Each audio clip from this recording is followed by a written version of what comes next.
الله لا إله إلا هو الحي القيوم لا تأخذه سنة ولا نوم له ما في السماوات وما في الأرض من ذا الذي يشفع عنده إلا بإذنه يعلم ما بين أيديهم وما خلفهم ولا يحيطون بشيء من علمه إلا بما شاء وسع كرسيه السماوات والأرض ولا يؤوده حفظهما وهو العلي العظيم. بسم الله الرحمن الرحيم. الحمد لله رب العالمين الرحمن الرحيم مالك يوم الدين إياك نعبد وإياك نستعين اهدنا الصراط المستقيم صراط الذين أنعمت عليهم غير المغضوب عليهم ولا الضالين.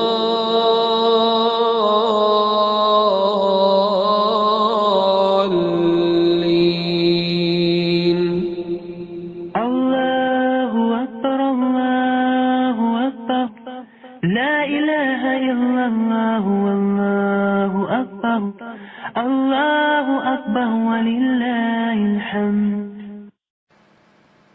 اللهم إنا نعوذ بك من منكرات الأخلاق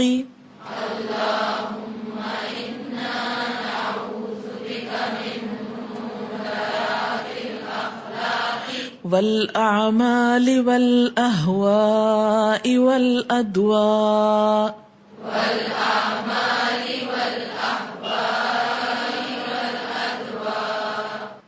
اللہم اے اللہ انا نعوذ بکا بے شک ہم آپ کی پناہ چاہتے ہیں من منکرات الاخلاق اخلاق کی برائیوں سے یا اخلاقی برائیوں سے برے اخلاق سے والاعمال اور برے اعمال سے والاہواء اور بری خواہشات سے والادواء اور بری بیماریوں سے. اللہ ہم آپ کی پناہ چاہتے ہیں برے اخلاق، برے اعمال، بری خواہشات اور بری بیماریوں سے، اور خاص طور پر دین کا کام کرنے کے لیے ان سب چیزوں سے بچنا نہایت ضروری ہے، کیونکہ اگر اخلاق برا ہے تو کوئی آپ کی طرف بڑھے گا نہیں. آپ صلی اللہ علیہ وسلم کے لیے قرآن پاک میں کیا آتا ہے؟ لو كنت فظا غلیظ القلب لانفضوا من حولک. اگر آپ تند خو سخت مزاج ہوتے تو یہ سب آپ کے آس پاس سے بھاگ جاتے. تو داعی دین کو، داعی کا مطلب کیا ہوتا ہے؟ دین کی طرف بلانے والا. داعی کو پسندیدہ اخلاق کا مالک ہونا چاہیے. آپ صلی اللہ علیہ وسلم کی سب سے بڑی خوبی کیا تھی؟ انک لعلی خلق عظیم. آپ یقیناً اخلاق کی بلندیوں پہ فائز ہیں. پھر والاعمال، برے اعمال، غلط کاموں سے بچنا چاہیے. اگر آپ خود نہیں بچتے تو دوسروں کو کیا بچائیں گے؟ والاہواء، بری خواہشات. بری خواہشات میں حرام چیزوں کی خواہش، ناپسندیدہ خواہشات. اب خواہش تو انسان کے اندر ہوتی ہے، باہر تو نہیں ہوتی. کیسے پتہ چلے کہ اچھی خواہش ہے کہ بری ہے؟ جو خواہش انسان کو برائی کی طرف لے جائے وہ خواہش ہی بری، اور جو خواہش انسان کو سوچ اچھائی کی طرف لے جائے وہ اچھی خواہش ہے. تو بری خواہشات سے، کیونکہ خواہش کا غلام ہو جاتا ہے نا انسان، پھر اسی طرف چلنے لگتا ہے. والادواء، اور بری بیماریاں، کیونکہ بیماریاں انسان کو عبادت سے، دین کے کام سے روک دیتی ہیں، مشکلات پیدا ہوتی ہیں، کام سلو ہو جاتا ہے. تو اس کے لیے صحت بہت ضروری ہے. اگر آپ کی صحت اچھی نہیں تو آپ سبق کیسے یاد کریں گے؟ آپ کسی کو پڑھا کیسے سکیں گے؟ اور صحت کی اچھائی کے لیے کیا ضروری ہے؟ اپنی غذا کا خیال اور غذا میں احتیاط.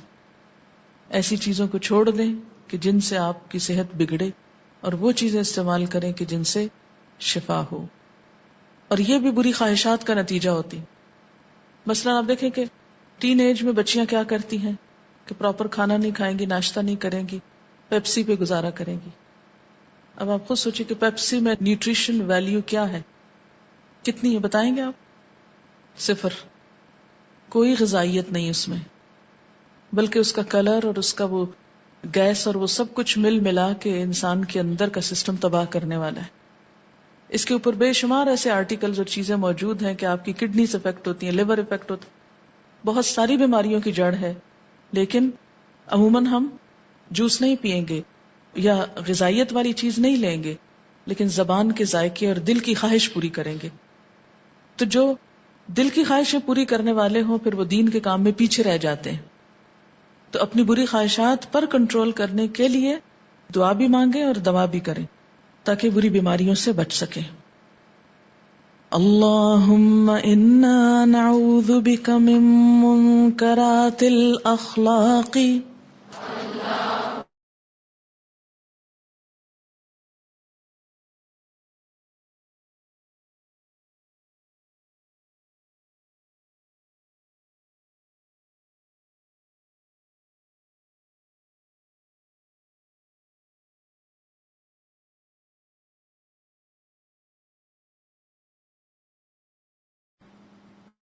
اللہم احینی مسکینا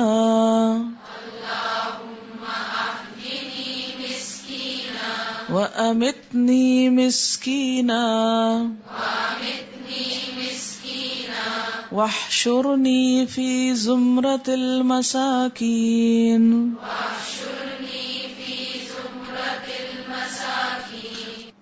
اللہم اے اللہ، احینی زندہ رکھ مجھ کو، مسکیناً مسکین بنا کر یا مسکینی کی حالت میں، وَأَمِتْنِي اور موت دے مجھ کو، مسکیناً مسکینی کی حالت میں، وَاحْشُرْنِي اور اکٹھا کر مجھ کو، فی زمرۃ المساکین مسکینوں کے گروہ میں. اللہ زندہ رکھ مجھ کو مسکین کر کے، موت دے مجھ کو مسکینی میں اور اٹھانا مجھ کو مسکینوں کی جماعت میں. یہ دراصل انسان کی عاجزی کی علامت ہے. ایک حدیث میں آتا ہے کہ ایسے لوگ جنت میں 500 سال پہلے چلے جائیں گے ان لوگوں کی نسبت جو دنیا میں بڑے بن کر رہتے ہیں.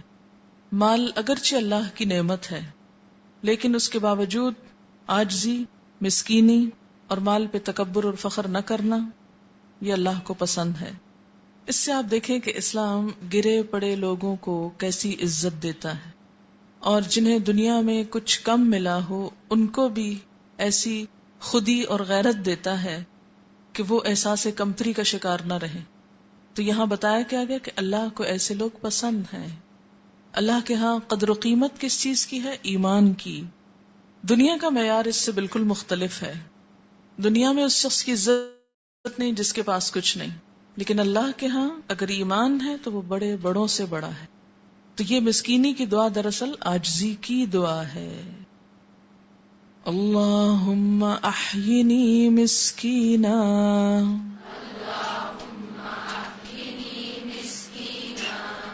وَأَمِتْنِي مِسْكِينًا وَاحْشُرْنِي فِي زُمْرَةِ الْمَسَاكِينِ.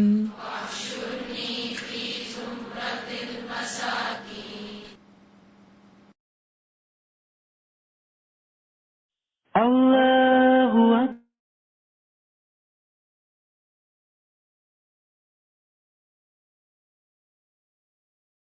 اللہ اکبر وللہ الحمد. اللہ اکبر اللہ اکبر لا الہ الا اللہ واللہ اکبر. اللہ اکبر وللہ الحمد.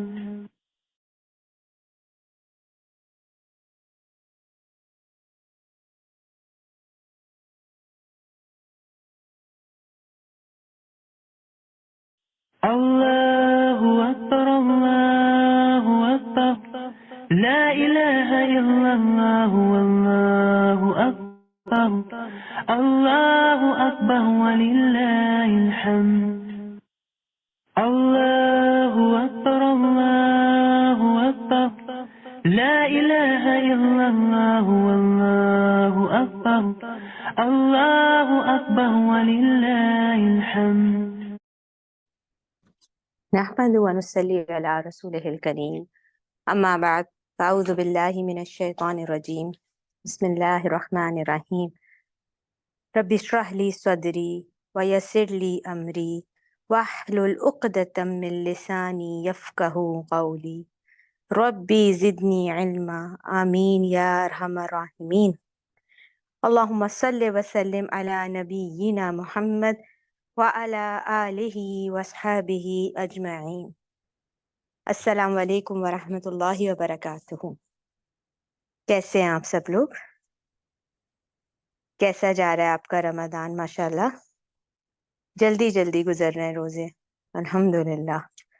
اللہ تعالیٰ خیر عافیت کے ساتھ گزارے اور اللہ تعالیٰ ہمیں بہترین عبادتیں سمیٹنے، بہترین اجر سمیٹنے والوں میں شامل رکھے، آمین یا رب. چلیں، صحابہ کے سیشن کے لیے ایکسائٹیڈ ہیں انشاءاللہ. بہت کچھ سیکھنے کو ملتا ہے، بہت کچھ پتہ چلتا ہے، سبحان اللہ، جو ہمیں پہلے سے نہیں معلوم. الحمدللہ رب العالمین. اور جتنا بھی ہم پڑھتے جا رہے ہیں اتنا ماشاءاللہ دل کا تزکیہ ہوتا چلا جا رہا ہے. آج ہم جن صحابی کے بارے میں پڑھیں گے، سبحان اللہ، ان کی شان میں آیات نازل ہوئی قرآن میں، جیسے کہ آپ دیکھ رہے ہیں حضرت عبداللہ ابن مکتوم رضی اللہ عنہ، ان کے بارے میں انشاءاللہ تعالی آج ہم جانیں گے. تو آئیے اپنی نیتوں کو خالص کرتے ہوئے پورے دل کی حاضری کے ساتھ انشاءاللہ تعالی ان صحابی کے متعلق جاننے کی کوشش کرتے ہیں. حضرت عبداللہ بن ام مکتوم رضی اللہ تعالی عنہ کون تھے؟ کاروان صحابہ رضی اللہ عنہم میں وہ کون خوش نصیب اور عظیم صحابی ہیں جن کی وجہ سے آپ صلی اللہ علیہ وآلہ وسلم کو اوپر سے وارن کیا گیا، عرش سے وارننگ آئی. وہ کون ہیں جن کی شان میں جبرائیل امین علیہ السلام اللہ تعالیٰ کی جانب سے وحی لے کر اللہ کے رسول صلی اللہ علیہ وسلم کی خدمت میں حاضر ہوئے؟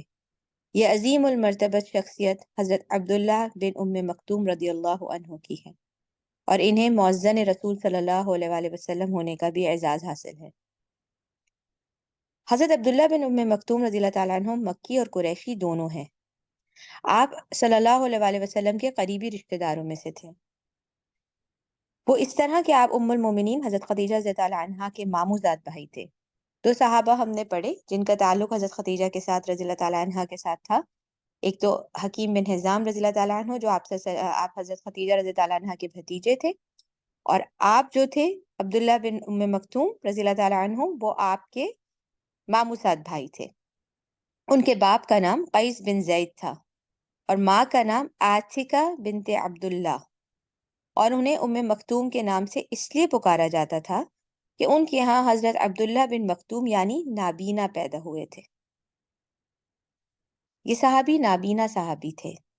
لیکن سب سے پہلی چیز جو مجھے اور آپ کو ذہن میں رکھنی ہے ان کا قصہ سنتے ہوئے، کہ اللہ سبحانہ و تعالی ہمارے کسی بھی نقص کو یا کسی بھی چیز کو ہمارے لیے دین میں آگے بڑھنے کا کمزوری کا سبب نہیں ہوتی. وہ چیز وہ ہمارے لیے رکاوٹ نہیں بننے دیتے. اللہ تعالیٰ نابینا صحابی تھے، اس کے باوجود عرش سے آیات اتار دی گئیں.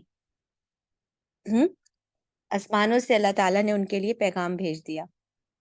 اصل بات ہوتی ہے انسان کا تقوی، انسان کا اللہ تعالیٰ کی طرف رجوع ہونا، اللہ تعالیٰ کے ساتھ اس کا تعلق. اسی لیے حدیث کے مفہوم میں یہ بات بیان کی گئی ہے کہ اللہ تعالیٰ تمہاری شکلیں نہیں دیکھتا، اللہ تعالیٰ تمہاری کوششیں دیکھتا ہے. جس کی جتنی کوشش ہے وہ اس کے مطابق ہی اجر پائے. اللہ سبحانہ و تعالیٰ تو ہمیں نہیں پرکھتے اس طرح سے، ہم لوگوں کو ان کے فلاس کے ساتھ پرکھتے رہتے ہیں. اور کسی کی بہت دفعہ یہ ہماری زندگیوں میں ہمیں افسوس کے ساتھ یہ المیہ ہے ہماری لائف میں کہ ہم بہت سارے قیمتی ساتھی صرف ان کی کچھ محض ایسی کمزوریاں جن کا ان کے دین کے ساتھ کوئی تعلق نہیں ہوتا، اس کی وجہ سے ان کو کھو دیتے ہیں۔ ہم قرآن کے پڑھنے پڑھانے والے لوگ ہیں، اگر ہم بھی ان آداب سے عاری رہے تو بتائیے ہم اپنی اور دوسروں کی اصلاح کیسے کر پائیں گے؟ تو ہر چیز جو ہم قرآن کے واقعات میں سے، حدیث کے واقعات میں سے، صحابہ کے واقعات میں سے سن رہے ہیں نا، اس کے لیے بہت ضروری ہے کہ ہم ساتھ ساتھ اپنے تزکیہ نفس کرتے چلے جائیں، اور آگے بھی انشاءاللہ تعالی جو ہم سنیں اس پہ عمل کی نیت اپنے دل میں ٹھان لیں۔ غرض یہ کہ عبداللہ ابن مکتوم رضی اللہ تعالیٰ عنہ نے دل کی آنکھوں سے، سبحان اللہ، آنکھیں تو نہیں تھی ان کے پاس، لیکن دل کی آنکھوں سے وادی مکہ میں اسلام کی نورانی کرنوں کا مشاہدہ کیا۔ اللہ تعالیٰ نے اپنے فضل و کرم سے اسلام کے لیے ان کے سینے میں انشراح پیدا کر دیا۔ مقصد یہ ہے کہ ان کا سینہ دین کے لیے کھول دیا۔ آپ بھی ان صحابہ کرام رضی اللہ عنہم میں سے ہیں جنہوں نے اسلام قبول کرنے میں سبقت حاصل کی۔ تحریک اسلامی کے ابتدائی دور میں صحابہ کرام رضی اللہ عنہم کو جن بھی مشکلات کا سامنا پڑا، آپ بھی ان میں برابر سے شریک رہے اور آپ نے بھی ان مشکلات کا سامنا کیا، اور آزمائش کے اس نازک وقت میں آپ کے پائے جو بیسیکلی آپ کی استقامت میں کوئی بھی کمی نہیں آ سکی، بلکہ تکلیفیں اٹھاتے اٹھاتے اور اس پریشانیوں سے گزرتے ہوئے اس فیز میں آپ کا جرت ایمانی مزید بڑھتا چلا گیا۔ کتاب الہی، دین اسلام اور آپ صلی اللہ علیہ وسلم کے ساتھ محبت میں 2 قدم آپ اور آگے بڑھ گئے۔ اللہ کے رسول صلی اللہ علیہ وسلم کی خدمت اقدس میں رہتے ہوئے آپ نے قرآن حکیم کو حفظ کرنے کی طرف توجہ دی۔ آپ نے فرصت کے ہر لمحے کو غنیمت جانتے ہوئے رسول اللہ صلی اللہ علیہ وآلہ وسلم کی محفل سے علم اور حکمت کے بہترین جوہر اپنائے۔ آپ یہ دیکھیں کہ نابینا صحابی ہیں اور قرآن حفظ کرنا چاہ رہے ہیں۔ آج میرے اور آپ کے پاس کیا ایکسکیوز رہ گیا ہے؟ میں اور آپ کیوں نہیں سوچتے اس چیز کے بارے میں کہ وقت تھوڑا ہے اور کام بہت زیادہ ہے؟ ان دنوں اللہ کے رسول صلی اللہ علیہ وسلم کی دلی تمنا کیا تھی کہ کسی طرح سرداران قریش اسلام لے آئیں۔ پوری کوشش تھی آپ کی کہ جو لوگ ہیں قریش کے وہ اسلام لے آئیں، کیونکہ آپ صلی اللہ علیہ وآلہ وسلم کو اس وقت کھل کے تبلیغ کی اجازت مل گئی تھی، تو آپ صلی اللہ علیہ وسلم دن رات تبلیغ میں مصروف رہتے۔ ایک روز کیا ہوا کہ مکہ کے کچھ ایلیٹس جو تھے، جو اس زمانے کے ایلیٹس کہلایا کرتے تھے، جو مکہ کے نامور سردار، بڑے بڑے سردار، جو نہ صرف مال اور دولت میں زیادہ تھے، اپنے سٹیٹس میں زیادہ تھے، بلکہ وہ اپنی جرات کی وجہ سے بھی مشہور تھے، جو اس میں عتبہ بن ربیعہ، عمرو بن حشام، امیہ بن خلف، ولید بن مغیرہ، یہ سب آپ صلی اللہ علیہ وسلم کے پاس آ کر بیٹھ گئے اور جمع ہو گئے۔ آپ انہیں اسلام کی دعوت دے رہے تھے، اور آپ کو پتہ ہے کہ جب اس طرح کے لوگوں سے بات کی جاتی ہے تو چونکہ وہ ان کے اندر ایک ایروگنس پائی جاتی ہے، تو وہ اپنی پوری ایروگنس کے ساتھ وہاں بیٹھے تھے، اور رسول اللہ صلی اللہ علیہ وسلم کی نیت صرف کیا تھی کہ ان کو کسی طرح دین سے جوڑ دیا جائے۔ تو آپ صلی اللہ علیہ وآلہ وسلم اپنی بھرپور کوشش کیا فرما رہے تھے کہ کسی طریقے سے ان کو جو ہے وہ دین کی تبلیغ کر دی جائے۔ اب وہ اسی زوم میں جو ہے وہ وہاں پہ اپنی مکمل ایروگنس کے ساتھ بیٹھے ہوئے ہیں۔ آپ صلی اللہ علیہ وسلم کے دل میں بس یہی جذبہ، یہی شوق ہے کہ یہ دین اسلام قبول کر لیں اور میرے تمام صحابہ رضی اللہ عنہم ان کی اذیتوں سے بچ سکیں، کیونکہ those ones are the ones جو سب سے زیادہ اذیت پہنچاتے تھے۔ یہی وہ خاص لوگ تھے جو صحابہ کرام کو اذیتیں دیتے تھے، کیونکہ یہ سردار تھے تو یہ ان کو تکلیفیں پہنچایا کرتے تھے۔ اب کیا ہوا کہ محفل جمی ہوئی تھی اور سب جو ہے وہ بہرحال اسلام کا پیغام سننے کی کوشش کر رہے تھے۔ اب اسی دوران حضرت عبداللہ بن ام مکتوم رضی اللہ عنہ وہاں پہنچے۔ آتے ہی اللہ کے رسول صلی اللہ علیہ وسلم سے قرآن مجید کی ایک آیت کا مفہوم دریافت کرنے لگے۔ اب یہ صحابی جو تھے ان کے اندر ایک اپنا ہی الگ جذبہ تھا، قرآن سیکھنے سکھانے کا ایک اپنا ہی الگ شوق پایا جاتا تھا، تو وہ پوری طریقے سے جو ہے وہ اس آیت کو سمجھنا چاہتے تھے۔ یہ انداز دیکھ کر اللہ کے رسول صلی اللہ علیہ وسلم جو ہے وہ تھوڑے سے انکمفرٹیبل ہوئے۔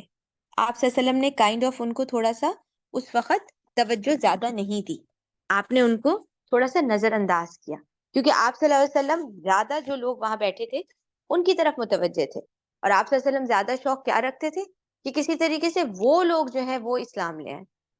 تو آپ صلی اللہ علیہ وسلم نے ان کی طرف جو ہے ذرا کم توجہ دی، اور تھوڑی سی جو ہے آپ کو اس وقت آپ کے چہرے کے اوپر ناگواری کے تاثرات بھی جو ہے وہ آ گئے۔ سردار قریش کی طرف آپ پوری طرح سے جو ہے وہ متوجہ رہے۔ آپ کے دل میں یہی لگن تھی کہ وہ اسلام قبول کر لیں، یہ دین اسلام کو غلبہ حاصل ہو اور دین اسلامی پروان چڑھے۔ بہرحال جب محفل برخاست ہوئی تو آپ صلی اللہ علیہ وسلم ابھی گھر جانے کا ارادہ کرتے ہی تھے کہ اللہ کے رسول صلی اللہ علیہ وسلم پر وحی نازل ہو گئی۔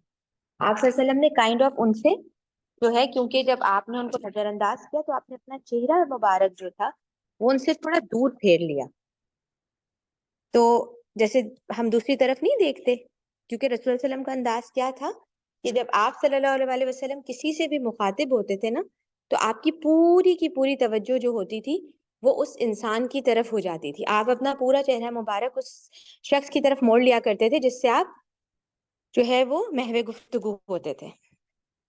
تو جب آپ نے ان کو نظر انداز کیا تو آپ نے اپنا چہرہ دوسری طرف کر لیا، اس کے اوپر پھر اللہ سبحانہ و تعالیٰ کی طرف سے یہ آیات نازل ہو گئی۔ کون سی آیات؟ میں اور آپ ان آیات کو جانتے ہیں۔ سورہ عبس آیت نازل ہوئی، اعوذ باللہ من الشیطان الرجیم، عبس وتولى ان جاءه الاعمى وما يدريك لعله يزكى۔ ترش روح ہوا اور بے رخی بڑھتی اس بات پر کہ وہ نابینا اس کے پاس آ گیا، تمہیں کیا خبر شاید وہ سدھر جائے یا نصیحت پر دھیان دے، اور نصیحت کرنا اسی کے لیے نفع ہو جو شخص بے پرواہی برتتا ہے۔ اس کی طرف تو تم توجہ کرتے ہو، حالانکہ اگر وہ نہ سدھرے تو تم اس پر اس کی کیا ذمہ داری ہے، تمہاری اس پر اس کی کیا ذمہ داری ہے، اور جو خود تمہارے پاس دوڑ آتا ہے اور وہ ڈر رہا ہوتا ہے اس سے بے رخی کیوں برتتے ہو؟ ہرگز نہیں، یہ تو ایک نصیحت ہے، جس کا جی چاہے اسے قبول کرے۔ یہ ایسے صحیفوں میں درج ہے جو مکرم ہیں، بلند ہیں، پاکیزہ ہیں، معزز اور نیک کاتبوں کے ہاتھوں میں رہا کرتے ہیں۔ یہ 16 آیات حضرت عبداللہ بن ام مکتوم رضی اللہ تعالیٰ عنہ کی شان میں نازل ہوئیں، جو آج تک پڑھی جاتی ہیں اور قیامت تک پڑھی جاتی رہیں گی۔ سبحان اللہ و بحمدہ، سبحان اللہ العظیم۔ آپ دیکھیے کہ اللہ سبحانہ و تعالی نے یہ آیات کیوں اتاری؟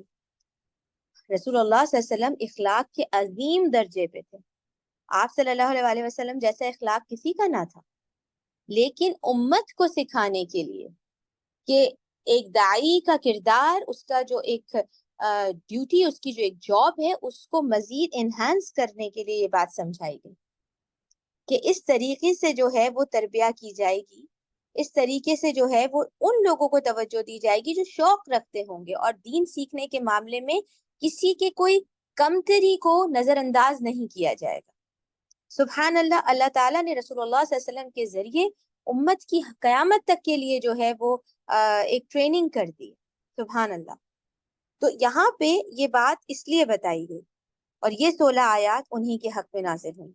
یہ وہی نازل ہوتے ہی اللہ کے رسول کے دل میں حضرت عبداللہ ابن مکتوم رضی اللہ عنہ کی محبت ایسی بسی، اس کے بعد آپ ہر محفل میں ان کا خاص خیال رکھتے، جب بھی آپ صلی اللہ علیہ وسلم سے وہ ملنے آتے تو آپ صلی اللہ علیہ وسلم ان کی عزت کرتے، اپنے قریب بٹھاتے، خیریت دریافت کرتے، اور اگر انہیں کوئی ضرورت ہوتی تو اسے فوراً پورا کرتے۔ سبحان اللہ و بحمدہ، سبحان اللہ العظیم۔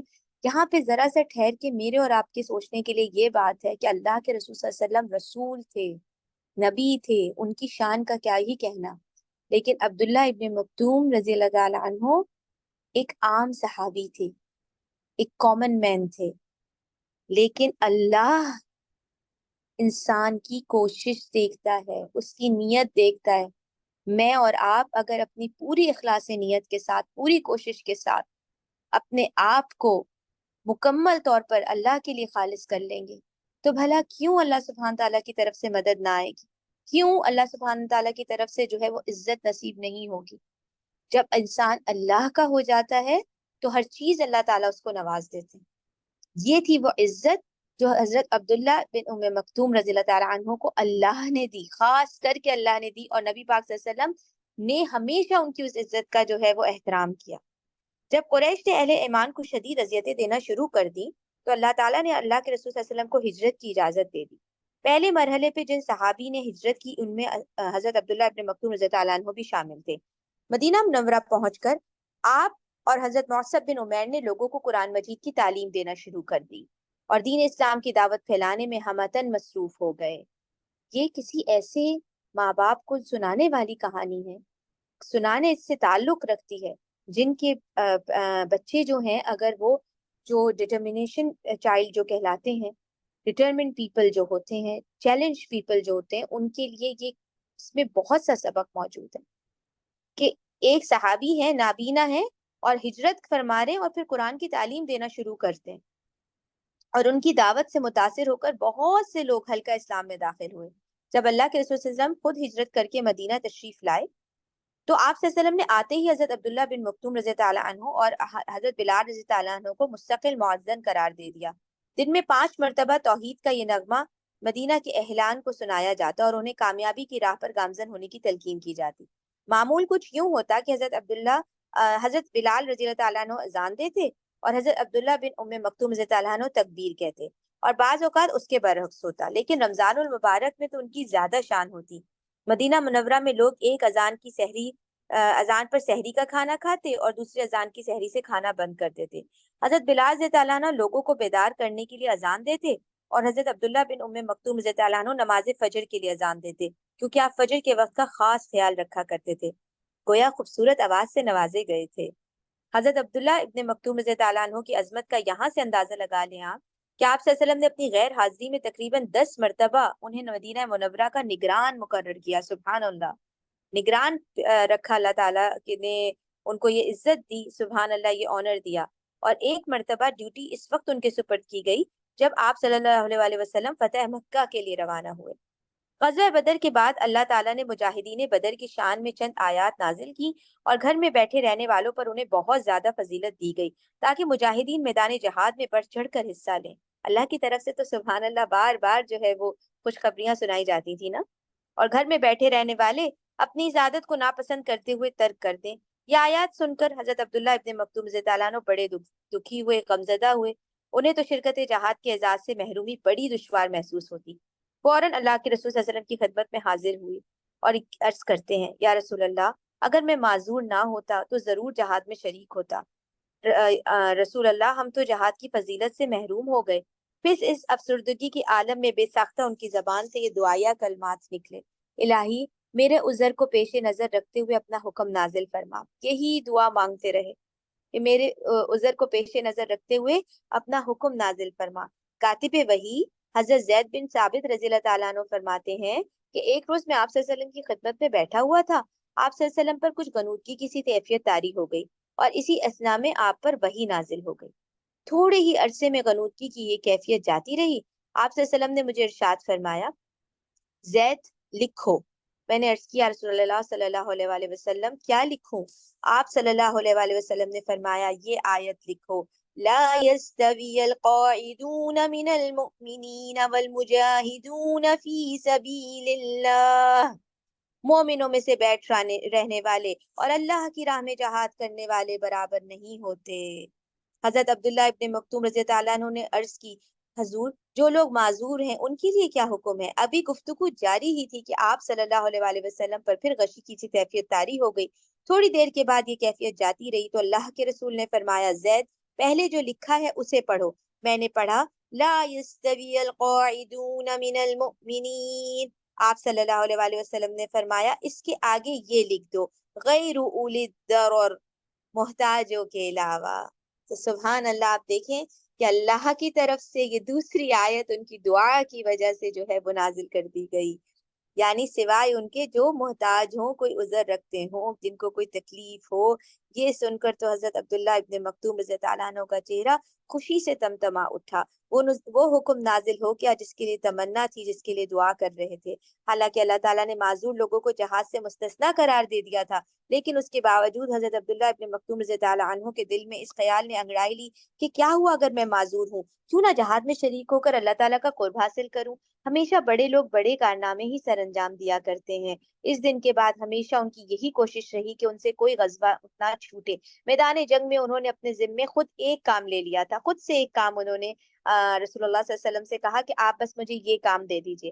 آپ فرمایا کرتے تھے کہ میدان جنگ میں مجھے لشکر اسلام کا جھنڈا پکڑا دیا کریں، کیونکہ میں دیکھنے سے معذور ہوں، لہٰذا میں ایک ہی جگہ جم کر کھڑا رہوں گا اور حتیٰ الامکان اسلامی جھنڈے کو گرنے نہیں دوں گا۔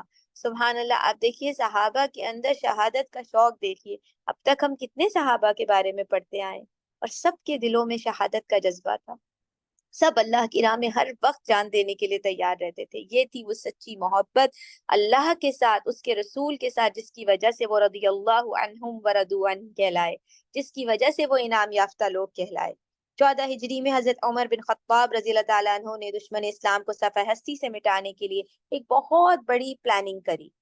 آپ نے تمام گورنروں کو حکم نامہ جاری کیا کہ تمہارے علاقے میں جس کسی کے پاس ہتھیار، سواری یا جہاد کے سلسلے میں کوئی تجویز ہو، اسے فوراً اپنی نگرانی میں میرے پاس بھیج دیں۔ فاروق اعظم رضی اللہ تعالیٰ عنہ کی آواز پر لبیک کہتے ہوئے چاروں طرف سے مسلمان فوج در فوج مدینہ منورہ میں پہنچنے شروع ہو گئے۔ ان مجاہدین میں حضرت عبداللہ ابن مکتوم رضی تعالیٰ عنہ بھی تھے۔ مسلمانوں کے اس لشکر جرار کی کمان ایک عظیم جنرل حضرت سعد بن ابی وقاص رضی تعالیٰ عنہ کے سپرد کر دی گئی اور انہیں جنگی نقطہ نگاہ سے چند ہدایات، چند اسٹریٹجیز ایکسپلین کر کر اس مشن پر روانہ کر دیا گیا۔ جب یہ لشکر اسلام قادسیہ پہنچا تو جناب عبداللہ بن ام مکتوم رضی تعالیٰ عنہ ذرا پہنے ہوئے نمودار ہوئے، اب ذرا پہن کر تیار ہیں۔ میدان جنگ میں جھنڈا تھامنے کے لیے پیشکش کی اور فرماتے ہیں کہ میں آخری دم تک اسے پکڑا رہوں گا۔ 3 روز تک غرض یہ کہ لڑائی بڑی شدت سے جاری رہی۔ طرفین کی جانب سے اس قدر حملے ہوئے کہ تاریخ میں اس کی مثال نہیں ملتی۔ تیسرے روز ایک بڑے زوردار حملے کے بعد جنگ کا تو جیسے نقشہ ہی بدل گیا۔ اس میدان میں مسلمانوں کو بہرحال فتح حاصل ہوئی اور سرزمین شرک میں توحید کا جھنڈا لہرانے لگا۔ سبحان اللہ! مسلمان جو تھے وہ ڈیفیٹ دینے میں کامیاب ہو گئے۔ 3 دن کی شدید ترین لڑائی کے بعد جو ہے مسلمانوں کو بہرحال فتح نصیب ہوئی۔ اس میدان میں مسلمانوں کو غلبہ حاصل ہوا اور سرزمین شرک میں توحید کا جھنڈا لہرا گیا، لیکن اس فتح اور کامرانی کی قیمت سینکڑوں شہداء کی صورت میں مسلمانوں نے چکائی۔ اور آپ جانتے ہیں ان عظیم المرتبہ شہداء میں حضرت عبداللہ ابن ام مکتوم رضی اللہ تعالیٰ عنہ بھی شامل تھے۔ آپ دیکھیے کہ سبحان اللہ، ان کا جو شوق تھا نا شہادت کا، نیت کی بات ہے، انما الاعمال بالنیات، جو ان کا جذبہ شہادت تھا، انہوں نے اپنے عذر کو اس کا حصہ نہ بننے دیا، بلکہ وہ ایون ان کو ان جیسے اور لوگوں کا کتنا فائدہ ہوا ہوگا جب یہ آیات ان کی دعا کی وجہ سے نازل ہو گئی کہ جن کو کوئی مشکل ہے، اگر وہ نہیں شریک ہوتے اس وقت جنگ میں تو ان کے لیے ان کے عذر کو جو ہے وہ قبول کیا جا سکتا ہے۔ لیکن آپ یہ دیکھیں کہ ان کے دل کے اندر شہادت کا جذبہ تھا، تو سبحان اللہ اسی جنگ میں وہ تمام کئی عظیم المرتبہ شہداء میں حضرت عبداللہ ابن مکتوم رضی اللہ تعالیٰ بن ام مکتوم رضی تعالیٰ عنہ بھی شامل تھے۔ آپ اس حالت میں شہید ہو کر گرے، سبحان اللہ! اسلامی جھنڈا آپ کے بازوؤں کی گرفت میں تھا۔ آپ سوچیں کہ یہ ہے سبحان اللہ حضرت عبداللہ بن ام مکتوم رضی تعالیٰ عنہ کی خوبصورت داستان، جس کے اندر ان کی جو ڈیووشن ہے اسلام کے لیے، ان کی ڈیڈیکیشن جو ہے دین کے لیے، اس کا پتہ چلتا ہے۔ اور آپ شروع میں دیکھیں کہ حضرت براء بن عازب رضی اللہ تعالیٰ عنہ فرماتے تھے کہ ہمارے انصار کے پاس سب سے پہلے حضرت مصعب بن عمیر رضی اللہ تعالیٰ عنہ آئے، آپ کے بعد حضرت ابن ام مکتوم رضی اللہ تعالیٰ عنہ آئے، اور یہ دونوں حضرات لوگوں کو قرآن شریف کی تعلیم دیتے تھے۔ اتنی محبت تھی ان کو آپ صلی اللہ علیہ وسلم سے کہ ایک دفعہ آپ صلی اللہ علیہ وسلم کی شان اقدس میں ایک یہودی عورت نے گستاخی کی تو آپ اس کو برداشت نہیں کر سکے، حالانکہ آپ کا قیام اس عورت کے گھر میں تھا اور وہ عورت آپ کے ساتھ حسن سلوک بھی کرتی تھی۔ آپ نے اس کو جو ہے وہ اس چیز کے لیے مارا۔ حضرت ام سلمہ رضی اللہ عنہ فرماتی ہیں میں اور حضرت میمونہ رسول اللہ صلی اللہ علیہ وسلم کی خدمت میں حاضر تھے، اتنے میں حضرت ام مکتوم رضی اللہ عنہ حاضر ہوئے۔ آپ صلی اللہ علیہ وسلم نے ہم سے ارشاد فرمایا، حضرت ابن ام مکتوم رضی اللہ تعالی عنہ سے حضرت ابن ام مکتوم رضی اللہ عنہ سے پردہ کرو۔ ہم نے عرض کیا یا رسول اللہ صلی اللہ علیہ وسلم، کیا وہ نابینا نہیں ہیں جو ہمیں نہیں دیکھ سکتے؟ آپ صلی اللہ علیہ وسلم نے ارشاد فرمایا کیا تم بھی نابینا ہو؟ یعنی عورت کے لیے بھی اپنی نگاہ کی حفاظت ضروری، جیسے مرد کے لیے عورت سے نگاہ کی حفاظت ضروری ہے۔ ایک مرتبہ رسول اللہ صلی اللہ علیہ وسلم بعض رئیس مشرکین میں سے، جیسے میں نے آپ کو ابھی بتایا کہ ان کے ساتھ حاضر تھے جب یہ آیات جو ہیں وہ ان کے لیے سورہ عبسہ کی آیات نازل ہوئی۔ ان کی کنیت جو تھی وہ حضرت عبداللہ ابن مکتوم کی کنیت اتنی مشہور ہوئی کہ ان کا اصلی نام کہیں بالکل چھپ ہی گیا، جبکہ میں نے آپ کو بتایا تھا کہ ان کا جو اسی وجہ سے ان کو جو ہے وہ اسی نام سے یاد کیا جانے لگا. اور سبحان اللہ اسی اس جنگ کے موقع پر ہی جو ہے آپ شہید ہو گئے. آپ کے متعلق مزید جو آیات ہیں وہ جو مزید ان کی تفاصیل ہیں وہ مختلف کتابوں میں ملتی ہیں. اور آپ پیشہ جو ہے آپ کا وہ مؤذن تھا، اور قادسیہ کی لڑائی میں آپ بیسیکلی شہید ہوئے تھے. اللہ تعالیٰ ہمیں ہمارے صحابہ کے اوصاف پر جو ہے وہ چلنے کی توفیق عطا فرمائے، اور اللہ تعالیٰ ہمیں نیک عمل کرنے کی توفیق عطا فرمائے. جزاکم اللہ خیر. اللہ تعالیٰ ہم سب کی کوششوں کو قبول فرمائے. انشاءاللہ تعالیٰ اس کے بعد الحمدللہ رب العالمین ہم چلتے ہیں پارے کے انٹرو کی طرف. انشاءاللہ آج ہم دیکھتے ہیں کہ اللہ تعالیٰ ہمیں جز ہمارا ماشاءاللہ سے 13 جز سٹارٹ ہو گیا ہے الحمدللہ. ہم دیکھتے ہیں آج اللہ تعالیٰ ہمیں اس جز میں سے کیا سکھاتے ہیں. انشاءاللہ تعالیٰ مختلف صورتوں پہ سے آج ہم اس جز میں گزریں گے اور دیکھتے ہیں پارہ 13 الحمدللہ رب العالمین. وَمَا أُبْرِئُ نَفْسِي، اس کا آدھا پارٹ جو ہے وہ الحمدللہ ہم کل مکمل کر چکے ہیں، اور آج پارہ 13 اور 14 دونوں کو انشاءاللہ تعالیٰ مکمل کیا جائے گا. جیسے کہ کل ہم جو ہے یوسف علیہ السلام کے قصے پہ سے گزرے تھے، اس میں ہم نے دیکھا کہ غلطی کا اعتراف اور علم کے درجے اور اللہ تعالیٰ کی طرف سے جو ہے وہ حکم جو آئے حضرت یوسف علیہ السلام اور ان کے بھائیوں کے متعلق ان کی توبہ کا قبول کیا جانا، اللہ کے دیدار کی خاطر صبر کرنے والوں کے لیے باغات عدن ہیں. یہ سب چیزیں کل ہم نے دیکھی تھیں، اور آج ہم انشاءاللہ تعالیٰ کلمہ طیبہ کی جو ہے وہ اہمیت پاکیزہ اور عمدہ درخت کی طرح ہے اس کے متعلق جانیں گے. حضرت ابراہیم علیہ السلام کی دعا، صلح رحمی کے متعلق پتہ چلے گا. شکر اور قطع رحمی دونوں کو جو ہے وہ ایکسپلین کیا جائے گا. اس کے بعد آپ کو آپ کے جز نمبر 14 کے اندر انشاءاللہ تعالیٰ غفلت کے متعلق جو ہے وہ آیات ملیں گی کہ انسان دنیا میں ملنے والی آزادی کو امتحان سمجھنے کے بجائے غفلت کی طرح نظر انداز کر رہا ہے. اور پھر آپ کو ستارے آسمان دنیا کی خوبصورتی کا ذریعہ ہیں، قسمت کا حال بتانے کا ذریعہ نہیں. اس کے متعلق پتہ چلے گا. جہنم کے دروازوں کے متعلق آیات آئیں گی. مخلص بندے کون ہیں؟ سبع المثانی کون سی سورہ کہلاتی ہے؟ انسان کی حقیقت کیا ہے؟ شکر گزاری، خیر خواہی کے متعلق جانیں گے. قرآن کا پڑھنا اختلاف دور کرنے ہدایت اور رحمت حاصل کرنے کا ذریعہ ہے. دودھ اور شہد کی مثالیں آج سیکھیں گے. پکڑ کا خوف، جنت اور حکم الہی. انشاءاللہ تعالیٰ آئیے سسٹر سمیتا کے ساتھ باقی ہم انشاءاللہ تعالیٰ تفصیل سے اس جز کے بارے میں جانتے ہیں. جزاکم اللہ خیر. سبحانک اللہم بحمدک، نشہد ان لا الہ الا انت، نستغفرک و نتوب الیک. السلام علیکم ورحمۃ اللہ وبرکاتہ.